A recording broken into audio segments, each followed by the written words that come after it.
नमस्कार करते हैं रियल किड्स चलती है। यस, आज हम देखेंगे राजस्थान की खारी पानी की झीलें, क्योंकि कल हमने देखा था राजस्थान के मीठे पानी की झीलें, जिसको हमने 2 पार्ट में लिया था।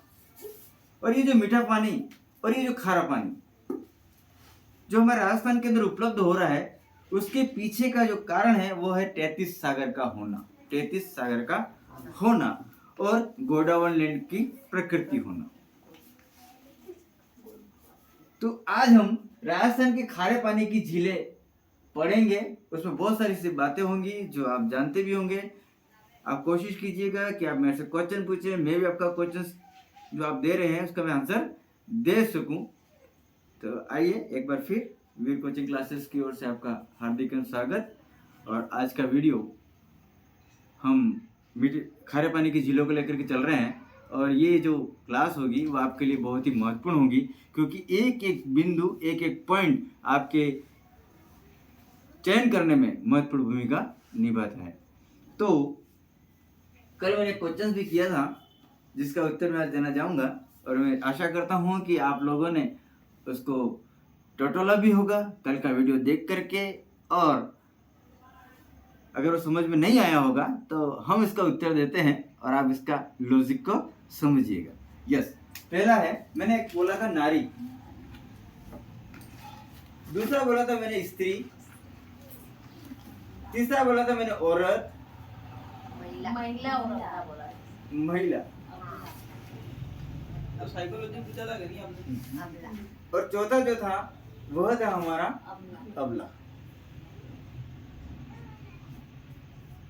नारी, स्त्री, महिला और अबला, ये चारों ही फीमेल हैं। क्या है?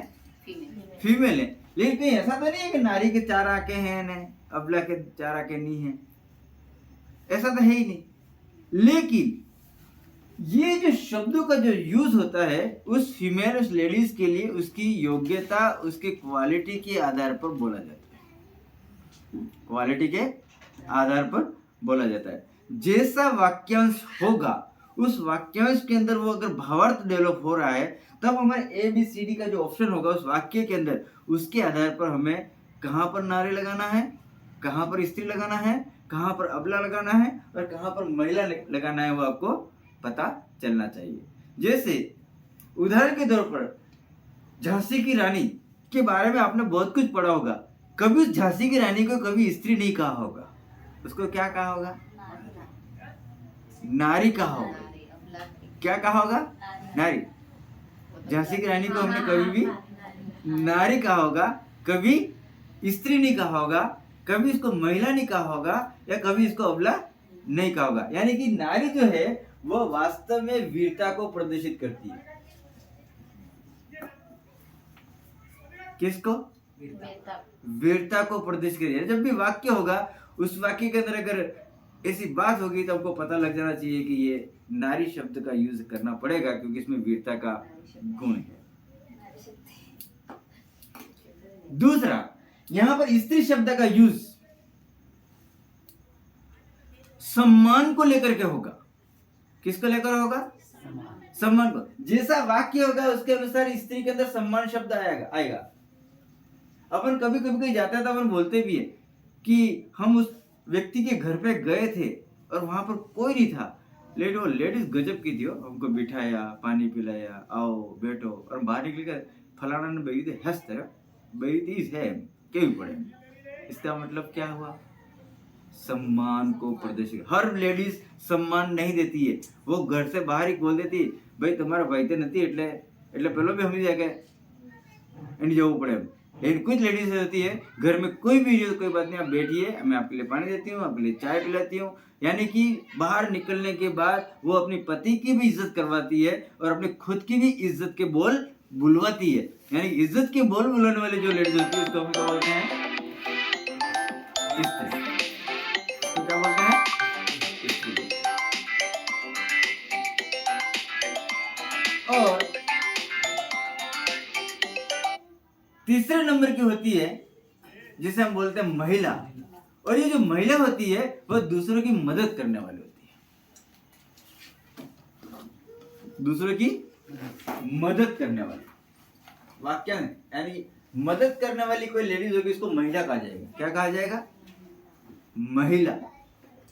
किसी प्रकार की मदद आ जाए और उसमें ऑप्शन है फिर महिला। यानी कि आपने भी अपने पड़ोस में देखा होगा, आपने आस पड़ोस में 20, 25, 50 परिवार रहते होंगे, लेकिन कभी हमको पैसे की जरूरत पड़ती है तो हम बच्चों को किसको भेजते हैं? ए फलाना गिरा दादा, क्योंकि हमको मालूम है कि वो लेडीज मदद कर सकती है। ऐसे इसके रास्ते में 25 घर हैं, लेकिन हम 25 लेडीजों के पास में नहीं भेजते। यानी कि मदद करने की जो गुण होता है जिस लेडीज के अंदर, और मदद भी कौन सी? 2 प्रकार की, शारीरिक और आर्थिक। और शारीरिक कैसे?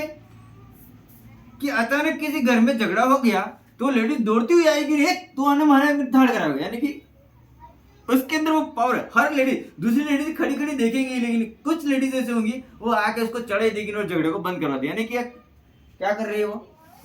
शारीरिक मदद कर रही है। आर्थिक तो करते ही है। तो इस तरह की जो गुणों वाली जो लेडीज होगी उसको बोलेंगे महिला बोलेंगे। और अबला का मतलब ये है कि उसके पास में सब कुछ है, उसके पास में सब कुछ है, अपने घर में भी रह रही है, लेकिन अचानक घर में कोई भी नहीं हो, न कोई आके नहीं कहे कि भाई पेलो सामान ना मेरे ना मतलब बिक लगे। यानी कि उसके अंदर आत्मविश्वास की कमी है, डर है। क्या है? डर। यानी कि सब कुछ होने के बाद में भी वो कमजोर है, निर्बल। यानी कि घर के अंदर 2 लोग बैठे हुए होंगे तो भी दूसरे कमरे में बैठना हो तो भी ना के वो चूहे से भी डरती होगी। तो इस तरह के जो गुण होंगे हम उसको क्या बोलेंगे? अबला। यानी कि वाक्य जैसा होगा उसके अकॉर्डिंग आपको आंसर देना पड़ेगा। आया समझ में कुछ? आया? अब इस क्वालिटी से हम लेडीज के गुणों की इस क्वालिटी के आधार पर हम बता सकते हैं कि ये नारी है, ये स्त्री है, ये महिला है और ये अबला। दिखने में सबके बड़े बड़े बाल हैं, सबके 2 आंखें हैं, सभी है ना वो क्या कहते हैं महिलाओं के गुणों को प्रदर्शित करती है। लेकिन देखिए उनकी क्वालिटीज, देखिए उनकी क्वालिटीज। हम हर किसी महिला को नारी नहीं कह सकते और हर किसी लेडीज को हम है ना वो अबला नहीं कह सकते। यस, आइए हम राजस्थान की खारे पानी की झील को लेकर चलते हैं। खारे पानी की झील को लेकर के हमारा पहला जो जिला है चूरू जिला। चूरू जिले के अंदर है वो एक झील है जिसका नाम है ताल छापरा। और ये जो ताल छापरा झील है ये क्यों प्रसिद्ध है? वो मृग, हाँ, मृगों के विचरण को लेकर के अभ्यारण्य बना हुआ है, उसको लेकर के ये झील बहुत ज्यादा प्रसिद्ध है। और ये जो मृगों का वितरण जो होता है वो इस ताल छापरा के अंदर होता है। इसका कारण है कि यहाँ पर ये जो झील है उसके अंदर सबसे अच्छी और नरम घास पाई जाती है, नरम घास पाई जाती है। ठीक है, उस घास को क्या कहते हैं? सेवन घास? सेवन नहीं, साइप्रस सेडविस। नेक्स्ट है सीकर जिला। सीकर जिले के अंदर है ना वो प्रीतमपुरा नाम की एक झील है, रेवास झील है और कोछोर झील है। ये जो प्रीतमपुरा झील है उस पे हमारा क्वेश्चन बहुत ही कम आया हुआ है, लेकिन रेवास झील को लेकर के क्वेश्चन बना हुआ है। और रेवास झील जो है वो भी वर्तमान में विलुप्त है। क्या है? विलुप्त है। यहां से इस रेवास झील को लेकर के क्वेश्चन बना था कि काबुल एवं अफगानिस्तान के व्यापारी, काबुल एवं अफगानिस्तान के व्यापारी नमक लेने के लिए किस झील पर आते थे? यानी कि उस जमाने में कह सकते हैं हम आज से 500 साल पहले जो भी राजस्थान, ये भारत जो था वह राजस्थान राजपूताना कहलाता होगा। उस समय या भारत जो था जब है ना वो अलग अलग प्रांतों में, रियासत में बटा हुआ था, उस समय हमारे रेवास जो झील थी ये बेहतरीन नमक उत्पादन का काम करती थी। और भारत के अलावा जो काबुल था, अफगानिस्तान था, कराची था, वहां के व्यापारी नमक लेने के लिए यहाँ पर आते थे। और ये नमक जो था वो ऊंटों पे लेकर के जाते थे और नमक के बड़े बड़े सिल्लेटे होते थे। क्या होते थे? सिल्लेटे। जो आज की तरह है ना वो छोटे छोटे गांठें नहीं होती थी, पत्थरों की तरह सिलवटें होती थी और वो ऊंटों पे लाद करके ले जाते थे। तो ये जो हमारा रेवास झील है वो विदेशी या पड़ोसी राज्यों या प्रांतों के लिए यह व्यापारिक केंद्र था। क्या था?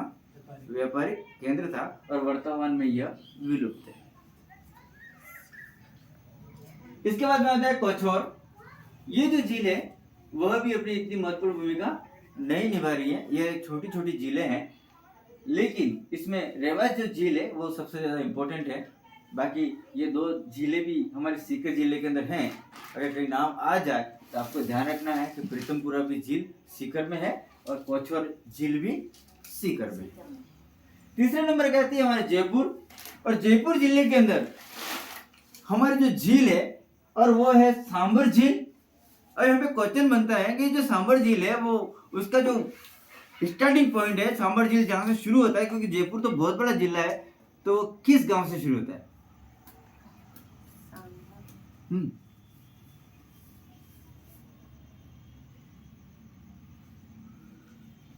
ये हमारे आरपीसी ने पूछा कि सांबर झील जो होती है, जैसे है ना वो हमारे गांव के अंदर एंट्री करते हैं उसके पहले 2-3 जगह आती है। तो ये जो सांबर झील जो का पहला किनारा स्टार्ट होता है वहां से ये फैलती जा रही है। तो जो जयपुर जिले की स्टार्टिंग पॉइंट वाला कौन सा गांव है जहां से स्टार्ट होती है?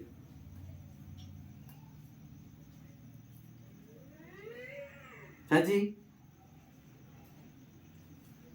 आप जितना क्वेश्चन करेंगे, आप जितना एडवांस के साथ आएंगे, मैं उतना ही ज्यादा आपके साथ बातें करूंगा। और आप कमेंट करके भी हमको क्वेश्चंस कर सकते हैं। हम बहुत जल्दी लाइव क्लासेस शुरू करने जा रहे हैं। ग्रामीण भी तो बताया, जयपुर ग्रामीण जो कि अभी है ना वो जिला बनाया गया है। देखिएगा हम सांबर जो झील है वो जो स्टार्ट होता है उसके मैंने यहाँ पे लिख रखा है, ये फुलेरा गांव। फुलेरा गांव, फुलेरा गांव के अंदर इसकी स्टार्टिंग है जयपुर के अंदर। यहाँ मैंने लिखा भी है यहाँ पे, लेकिन शॉर्ट है।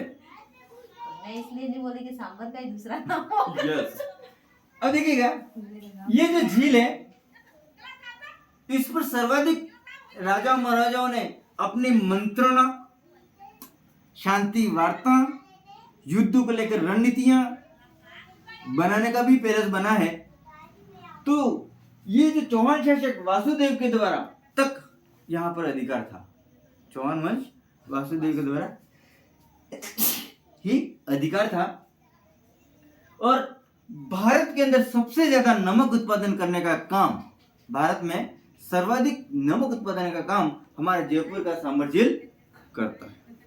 और यही कारण है कि सांबर झील में सर्वाधिक नमक उत्पादित होने के कारण भारत का मात्र नमक का एक म्यूजियम बना हुआ है, और वो भी हमारे ये सांबर झील पे है, जिसको हम साल्ट म्यूजियम के नाम से जानते हैं। और ये जो म्यूजियम बना हुआ है वो ये जहाँ पर जो नमक तैयार होता है उसको लेकर के भी हमारा एक राज्य सहयोग करता है 1640 का। और वो जो सहयोग करने वाला कोई राज्य है तो वो है गुजरात। कौन सा है? गुजरात। अब यहाँ से क्वेश्चन उभर करके आता है कि गुजरात का राज्य पक्षी कौन सा है?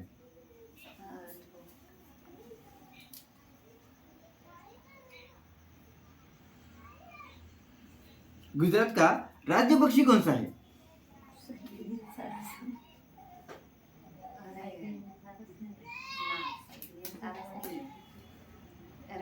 देखिएगा हमारा राजस्थान का ये सांबा झील एक ऐसा झील है जिस पर गुजरात का राज्य पक्षी वितरण करता है। यहाँ बाकी किसी भी झील पर वो जाता नहीं है। और वो जो राज्य पक्षी है वो है हमारा राजहंस। क्या है? राजहंस। और राजहंस जो पक्षी है वो गुजरात का राज्य पक्षी है, और ये हमारे सांबर झील के अंदर विचरण करने के लिए आता है।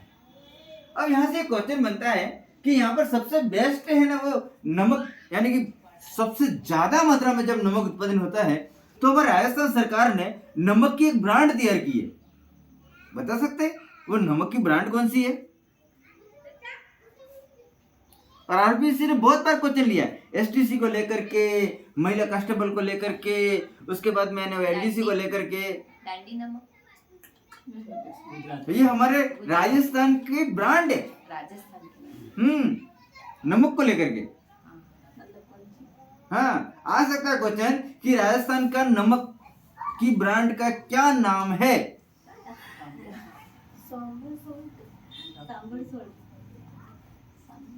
बताइए। जिस तरह से आपने कहीं ना कहीं कृषि में पढ़ा होगा कि हमारे यहाँ वो सरसों की ब्रांड है, सरसों तेल की ब्रांड है, ऐसे ही हमारे नमक की भी ब्रांड है।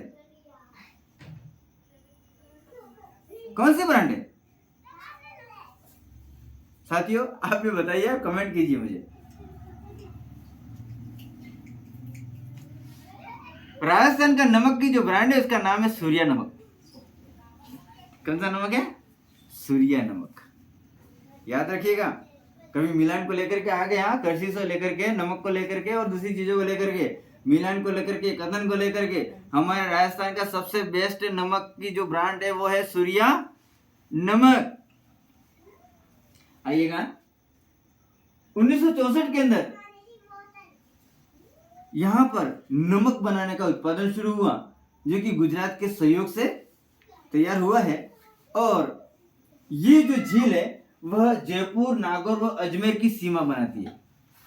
जयपुर की भी सीमा बनाती है, नागौर की भी सीमा बनाती है और अजमेर की भी सीमा बनाती है। और इस झील के अंदर जो जल आता है वह मंथा नदी, रूपनगढ़ नदी, खारी नदी और खंडेला नदी, ये जो 4 ऐसी नदियां हैं जो कि इस झील को जल देती है और नमक बनता रहता है, नमक बनता रहता है। और ये जो हमारे सांबर जो झील है वो खास करके पुराने समय के अंदर राजाओं और महाराजाओं का मंत्रणा केंद्र था। क्या था?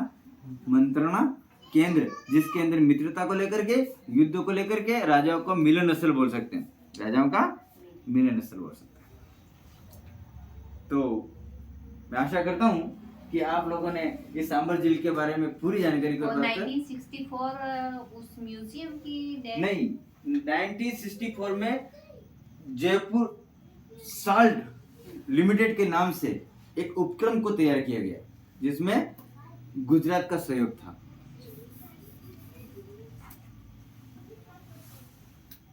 म्यूजियम जो है वो बाद में बना, और ये जो म्यूजियम जो बना है इसके अंदर है वो प्रत्येक प्रकार के नमक की वेराइटीज रखी गई है और उस पर शोध होता है, रिसर्च होता है। और खास करके हमारे गुजरात का राज्य पक्षी राजहंस इस झील पर विचरण करता है। ओके, नेक्स्ट जो है वो है हमारे नागौर की डिडवाना झील। नागौर की ये जो डिडवाना झील है वह नागौर जिले के नजदीक स्थित है। नागौर जो शहर है, यानी कि नागौर जो शहर है उससे नजदीक है।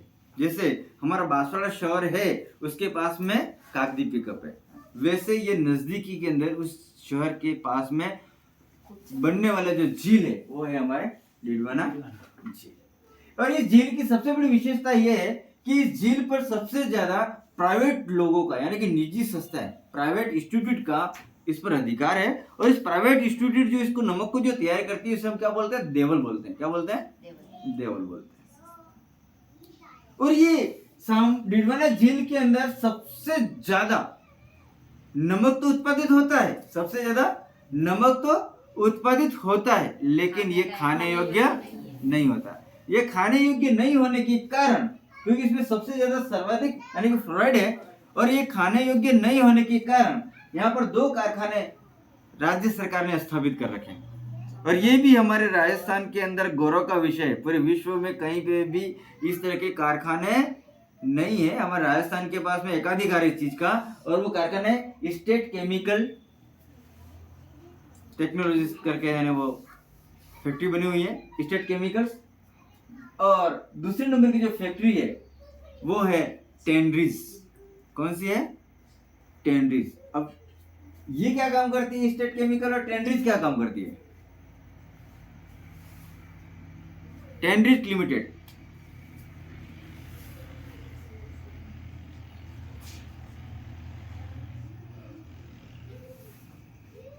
ये आपके उद्योग को लेकर के बहुत क्वेश्चन उभरते हैं।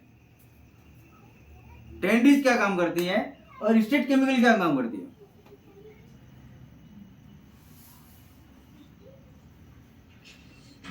स्टेट जो केमिकल है वो सोडियम सल्फेट का संयंत्र है, सोडियम सल्फेट को बनाने का काम करते रहती है। लेकिन ये टेंड्रिच का क्या मतलब होता है, कौन बता सकता है?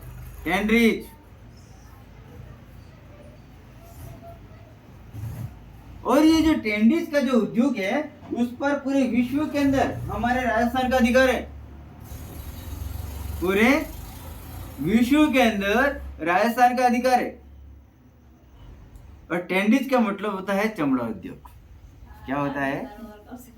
चमड़ा उद्योग। यानी कि इस झील का पानी इतना जबरदस्त है कि पूरे विश्व के चमड़े जो पशु मर जाते हैं उनके चमड़ों को यहाँ पर लाया जाता है। क्या किया जाता है? और आपको पता होगा चमड़े के ऊपर बाल भी होते हैं, कई मांस के लतड़े भी होते हैं।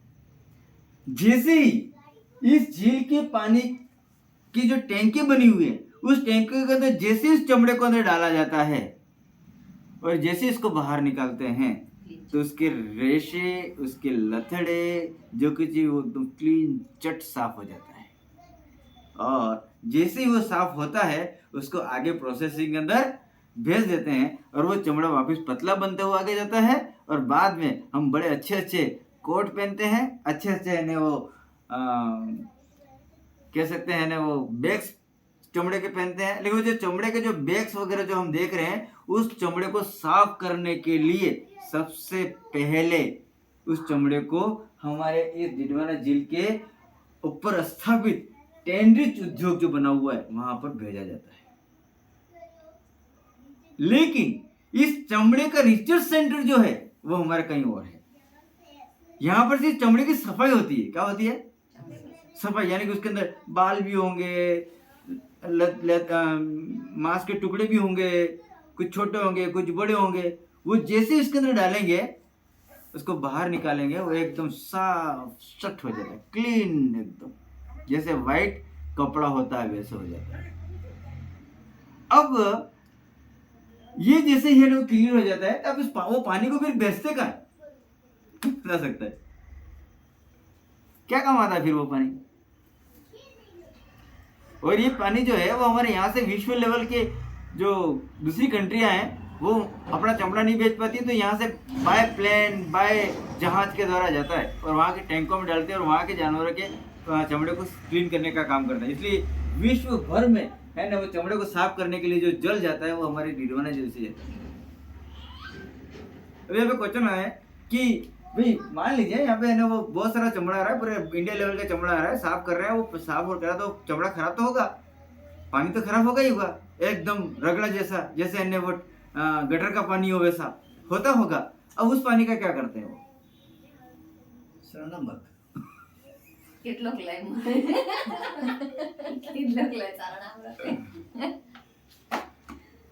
देखिएगा ये जो पानी होता है उससे है ना वो एक तो खाद बनता है और दूसरा जितने भी युवा पीढ़ी के जो लड़के हैं जो बेस्ट यानी 5,000 और 7,000 की बोतलें जो उड़ाते हैं वो बनती है वो बनती है। पानी पानी ऊपर रह जाता है, लथड़े नीचे का ढगला हो जाता है कीचड़, उसको वापस रिफ्रेशिंग करवाया जाता है, उससे फिर वो जो गैस निकलती है उस गैस से फिर ड्रिंक बनता है और उसको मस्ती से पीते हैं। कहते हैं कितने की? 25,000 की। इससे अपने मतलब भारत की अर्थव्यवस्था भी अच्छी रहती है क्या? देखिए कोरोना टाइम तो में ज्यादा चलती ये हमारे ने वो खारे पानी की झीलों में इम्पोर्टेंट झील थी क्योंकि यहाँ पर 2 कारखाने लगे हुए हैं, स्टेट केमिकल्स प्राइवेट लिमिटेड और दूसरा टेंड्रिच उद्योग। और टेंड्रिच उद्योग को हम कहते हैं चमड़ा उद्योग को लेकर, चमड़े की सफाई को लेकर के। और मैंने बीच में बोला था कि यहाँ पे चमड़े की सफाई तो होती है लेकिन रिसर्च कहाँ होता है, और इसका जो रिसर्च जो होता है वो चेन्नई में होता है। इसका जो रिसर्च होता है वो चेन्नई में होता है।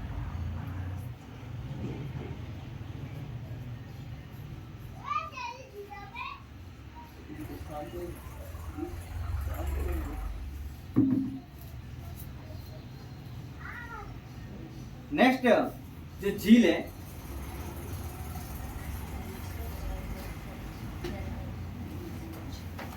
वो है हमारा जोधपुर। जोधपुर जिले के अंदर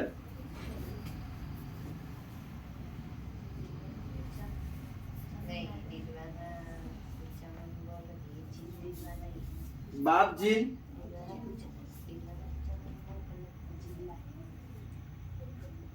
और फलोदी झील।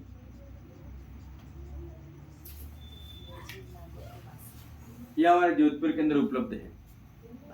बाप झील और फलोदी झील। अब देखिएगा, बाप है वह भी एक पैलेस है और फलोदी है वो भी एक पैलेस है। यानी कह सकते हैं जोधपुर के बाप नामक स्थान पर इस झील का स्थापना है और जोधपुर के फलोदी नामक स्थान पर इस झील की स्थापना। बाप क्यों प्रसिद्ध है? पार्टी। बताइए। पार्टी के लिए।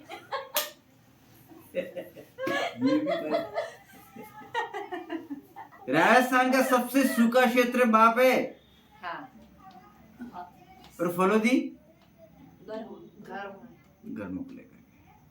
ठीक है, ये ध्यान। सूखा। हाँ, चलिएगा। और नेक्स्ट है हमारे बाड़मेर की पंचपदरा। बड़ी निकालो, राइटिंग बड़ी, इससे बड़े किताब में निकालता हूँ।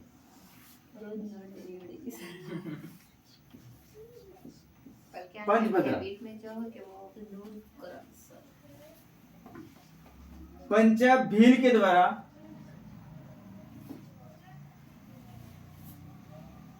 तैयार की गई ऐसी मान्यता है।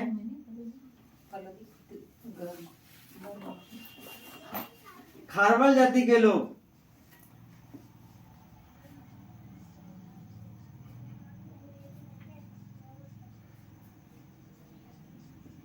सर, खाने योग्य नमक है वो सांभर से आता है नहीं? और खारवाल जो जाति है वो है ना, वो इस पंचपदरा के अंदर नमक को तैयार करती है और एक मोरली झाड़ी का यूज करती है।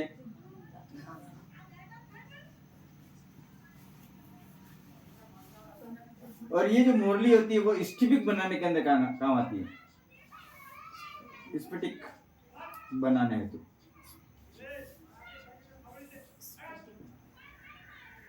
और 98%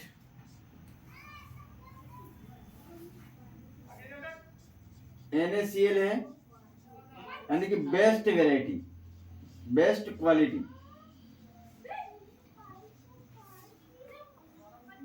और भारत की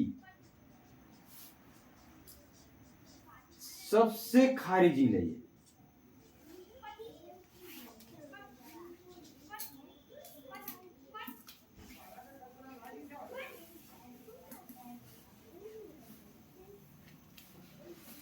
देखिएगा, बाड़मेर जिले के अंदर पंचभद्रा नाम की जो झील है, यह मान्यता है कि ये जो झील जो बनी हुई वहां पे कभी दलदल हुआ करता था। क्या हुआ करता था? दलदल। अब यहाँ पे क्वेश्चन आता है, ये दलदल क्यों हो गया? What is reason? क्या रीजन है कि यहाँ पे दलदल है?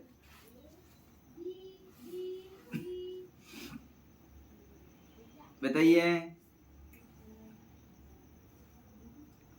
बाड़मेर जिले में दलदल होने का क्या कारण रहा?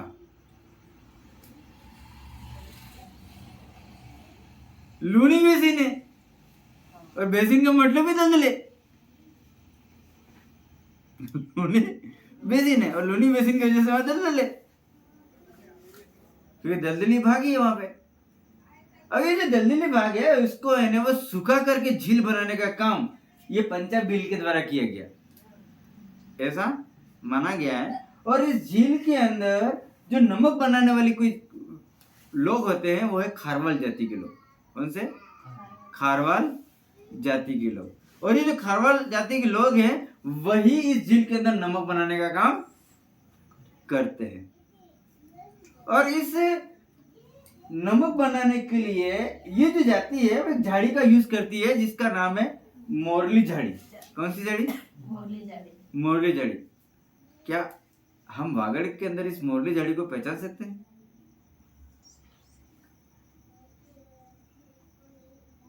पहचान सकते हैं क्या?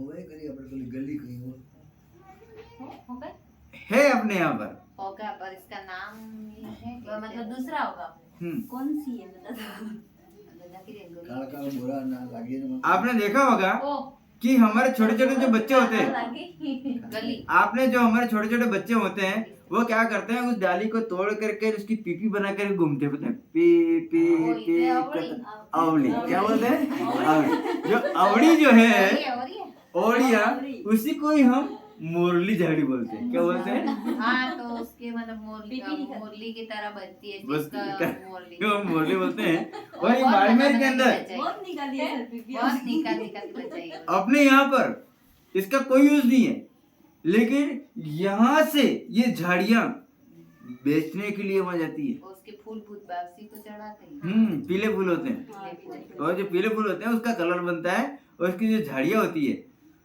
वह क्या है कि इस नमक वालने वाली जो झील है वहां पे छोटी छोटी क्यारी बना रखी है, उसके अंदर इस झाड़ी को डालते हैं और इसको हिलाते रहते हैं यूं ही। तो हिलाने से उसके अंदर जो पानी के अंदर बुलबुले निकलते हैं, क्या निकलते हैं? तो पानी के अंदर जो बुलबुले हैं वो खत्म हो जाते हैं, और जो नमक होता है वो एकदम कांच की तरह, स्फटिक का मतलब होता है शक्कर जैसे बन जाता है। कैसे बन जाती है? शक्कर जैसे। स्फटिक का मतलब होता है कांच के दर्पण के टुकड़े जैसी हो जाती है। और 98% शुद्ध है ये नमक, 98%, यानी सबसे बेस्ट क्वालिटी का उत्पादन सांबर है, बेस्ट क्वालिटी पंचभद्र। मोड़ी छिलके એને તો કીધું સાંભળો સાફ થાય સામાન્ય ભરવું ગુંડે ठीक है। और ये जो 98% शुद्धता लिए हुए रहती है, और साथ ही साथ इसके अंदर हम बोलते हैं कि शुद्ध नमक की क्या पहचान, क्या होता है उस नमक के अंदर? NaCl की मात्रा ज्यादा NaCl की मात्रा ज्यादा होती है, और साथ ही साथ उसके अंदर अपन एक चीज और भी बोलते हैं कि ये फ्लोराइड वाला, या क्या बोलते हैं इसको, इस नमक में क्या रहता है सबसे ज्यादा? Iodine iodine. आयोडीन की मात्रा इसके अंदर सबसे ज्यादा होती है।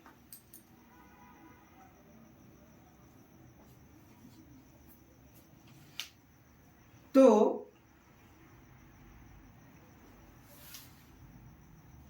मैं पूछना चाहूंगा कि भारत की सबसे बड़ी झील खारे पानी की कहाँ है? भारत की भारत की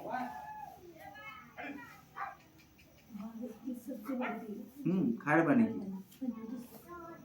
नहीं पंचमेला नहीं है देखो सेकंड गेट वाले के लिए यहाँ पे पॉइंट पकड़ रहा हूं मैं। कौन सी है?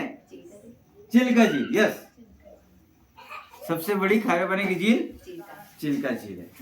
तो यहाँ पर नेक्स्ट क्वेश्चन ये आता है कि सबसे छोटी खारे पानी की झीलें कहाँ उपलब्ध है? सबसे छोटी खारे पानी की झीलें कहाँ उपलब्ध है? तो हमारे राजस्थान में। और ये छोटी झीलें को क्या बोलते हैं? अपन रन बोलते हैं, प्लाया बोलते हैं, टाट बोलते हैं, ठीक है। और तटीय प्रदेश, यानी कि जो हमारा भारत बना हुआ है उसके जो तटीय प्रदेश में समुद्र के किनारे जो खारे पानी है, समुद्र के किनारे, वो उस किनारे को हम क्या बोलेंगे? इस खारे किनारे को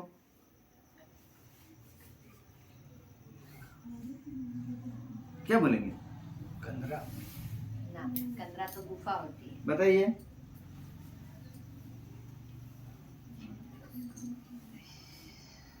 कटी कंदरा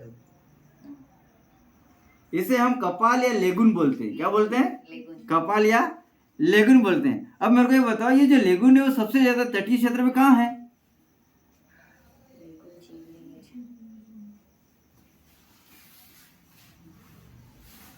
केरल में सबसे ज्यादा लेगुन जो है, खारे पानी की जो तटीय क्षेत्र जो है वो हमारे केरल के अंदर है, जिसे हम लेगुन बोलते हैं। तो आगे हमारे सबसे बड़ी खारे पानी की झील, छोटे पानी की झीलें पलाया, रण या टाट बोलते हैं राजस्थान में। और तटीय क्षेत्र यानी समुद्र के किनारे की जो झीलें बनकर के यहाँ पर तटीय क्षेत्र यानी समुद्र के किनारे जो नमक तैयार होता है उसको हम लेगुन या कपाल बोलते हैं।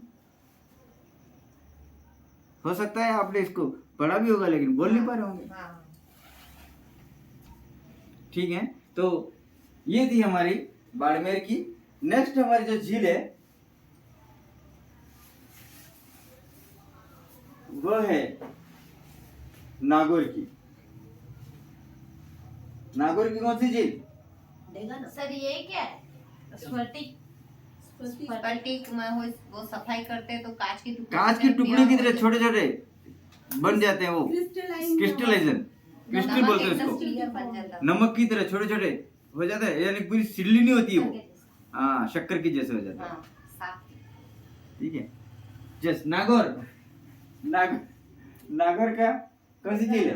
डेगाना हैं? नागौर में डेगाना डिडवाना झील। डिडवाना तो हो गई ना, हो गई डिडवाना, डेगाना बची है। डिडवाना Yes, हो yes, yes, गई। yes. डेगाना झील, डिडवाना हो चुका है। डेगाना झील। डेगाना झील।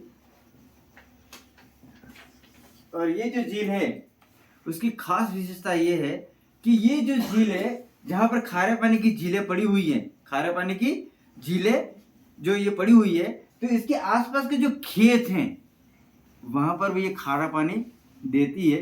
तो इस झील की वजह से आसपास के खेत के जो लोग हैं उन्होंने बोर कर रखा है, खारे पानी को निकालते हैं, और जिस तरह से अपने यहाँ पर गेहूं मक्का उत्पादन करते हैं वैसे वो अपने खेतों में नमक उत्पादन करते हैं।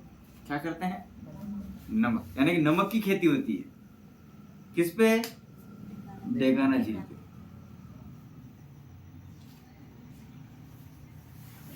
तो ये अगर झील नहीं होती तो जहां जहां भी बोर करते वहां पे इतना खारा पानी नहीं आता।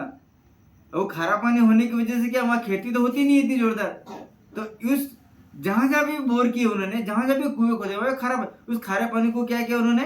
अपने खेतों के अंदर डालते रहे, और जैसे जैसे धूप होती गई पानी उड़ता गया, नमक की परत जमती गई, उसको खोद खोद करके लेबर को लगाया, खोदा, कट्टों में पैक किया, और ऐसे बड़े बड़े जो संयंत्र बने हुए उनको वहां पे सप्लाई कर देते हैं ताकि वहां जाके उसकी वापस रिफ्रेशिंग होती है और पैकिंग करके वो मार्केट में चला जाता है। तो ये जो डेगाना जो झील है, सॉरी, ये जो डेगाना झील है वह आसपास के क्षेत्र को नमक की खेती करवाता है। क्या करवाता है?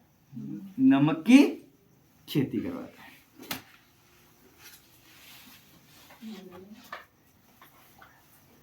इस तरह से हमारे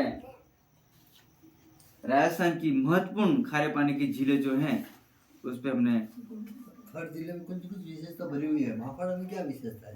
वर्णन हमने दिया है। और बांसवाड़ा की जो विशेषता वो ये है कि यहाँ पे सबसे घटिया नस्ल की भेड़ें, बकरियां, गाय, बैल और घटिया नस्ल के इंसान हैं। गोल्ड की खदान खुल गए हैं?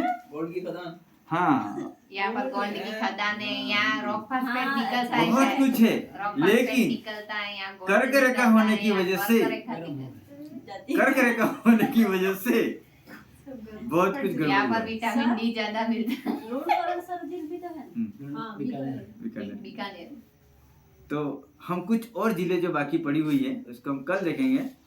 और आज का हमारा जो यूनिट है जो खारे पानी की झीलों को लेकर के आप इस पर मंथन कीजिए, और भी कुछ ऐसी बातें पड़ी हुई हैं जिसको हम प्रश्न के माध्यम से उठाएंगे ताकि हमें भी पता चले कि आप इसको देख करके घर पे जाकर क्या वास्तव में इस पे अध्ययन कर रहे हैं या नहीं। क्योंकि हमने 98% नॉलेज जो है वो यहाँ पर दिया हुआ है, 1-2% ऑफ क्वेश्चन के माध्यम से हम इसका उत्तर निकालेंगे। धन्यवाद।